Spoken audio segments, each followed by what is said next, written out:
Hello students, good evening to all of you.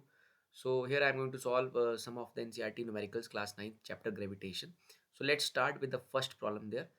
Question कुछ इस तरह से how does the force of gravitation between objects change when the distance between them is reduced to half. So basically जो force है law of gravitation के according that is g m1 m2 by r square.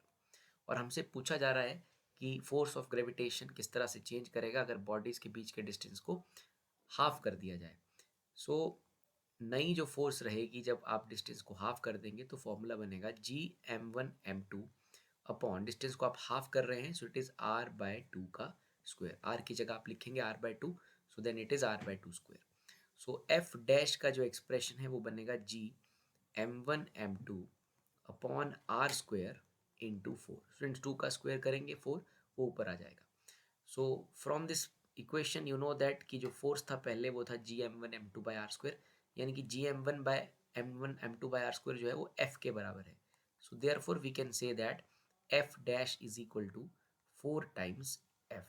तो यहाँ पर जो answer है वो basically four times है. तो जो ग्रेविटेशनल फोर्स है वो फोर टाइम्स हो जाएगा अगर आप बॉडीज के बीच के डिस्टेंस को हाफ कर देंगे. सो this is the answer for the first problem.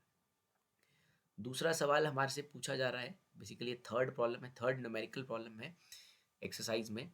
Find the magnitude of gravitational force between earth and 1 kg object on its surface.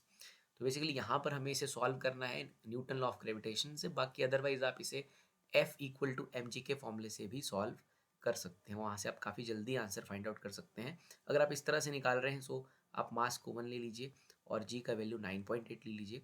सो आपके पास जो आंसर आ जाएगा वो आ जाएगा 9.8 न्यूटन. बट यहाँ पर हमें न्यूटन लॉ ऑफ ग्रेविटेशन से इसे सॉल्व करना है. सो वो बेसिकली रहेगा F equal to G m1 m2. m1 means mass of earth. Basically हमें ग्रेविटेशन फोर्स निकालना है अर्थ और 1 kg मास के बीच में, और वो 1 kg मास बेसिकली अर्थ के सरफेस पर रखा गया है. सो यहाँ पर मैं मास ऑफ अर्थ और वहाँ पर लिखूंगा मास जो कि है 1 kg. तो मैंने उसके लिए यहाँ 1 लिख लिया है. फॉर्मूला रहता है जी m1 m2. m1 means earth का मास, m2 मीन्स 1 kg. और ये बॉडी अर्थ के सरफेस के ऊपर ही रखी गई है. तो बेसिकली अर्थ के सरफेस से अर्थ के सेंटर तक की दूरी होगी अर्थ के रेडियस के बराबर. तो यहाँ पर हम लिख देंगे अर्थ के रेडियस का स्क्वायर. सो स्टूडेंट्स जी जो है gravitational constant, universal gravitational constant, इसका वैल्यू है 6.67 इंटू 10⁻11 SI सिस्टम में. और अर्थ का मास है 6 इंटू 10⁻24 kg. और बाकी ये मास जो है दूसरा 1 है. और आर जो रहता है वो बेसिकली अर्थ का जो रेडियस है इट इज़ 6.4 इंटू 10⁻6. और यहाँ पर इसका जो है वो स्क्वायर है.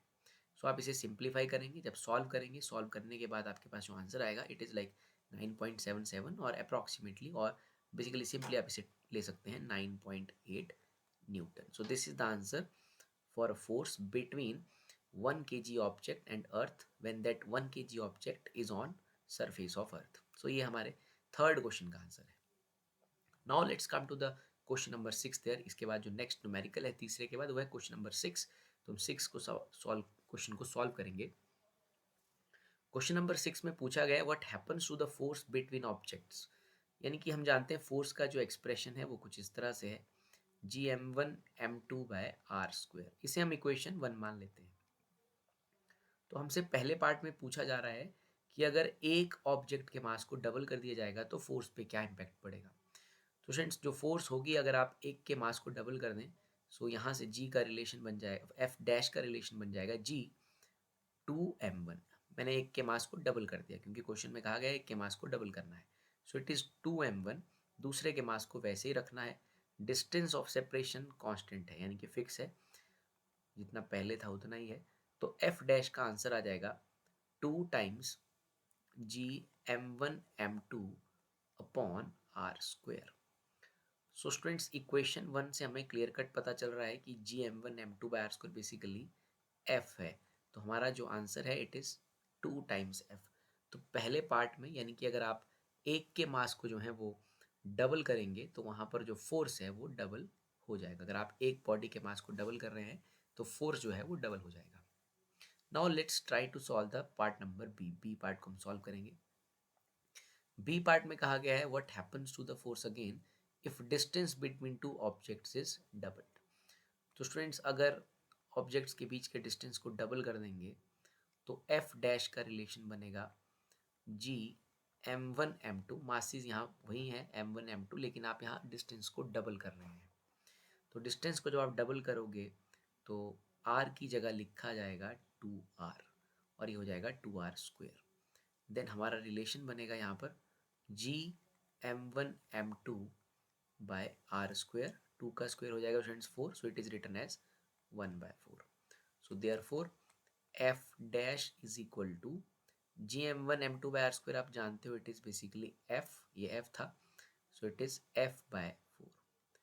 तो अगर डिस्टेंस को आप डबल करते हैं तो जो फोर्स ऑफ ग्रेविटेशन है वो f/4 हो जाएगी। ये हमारा बी पार्ट का आंसर है।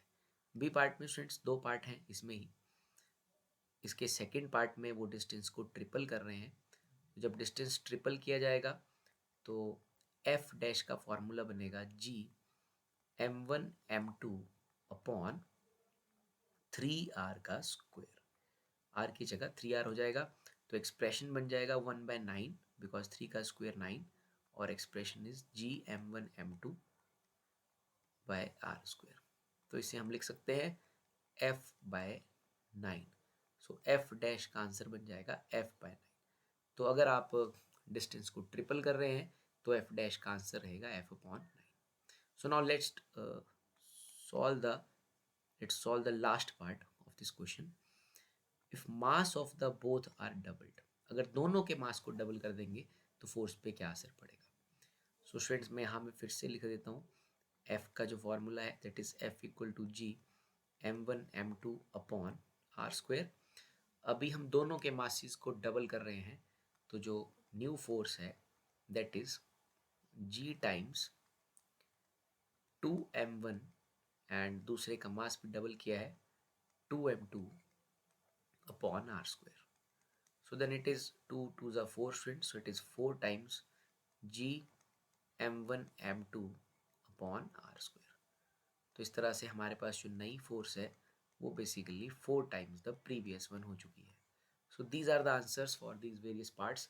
तो यहाँ पर सिंपली आपने कभी डिस्टेंस को चेंज किया, कभी आपने मासेस को चेंज किया, तो इस तरह से आप सॉल्व कर पाएंगे। So these are the answers of first and third and then six problem of class 9th gravitation. Thank you.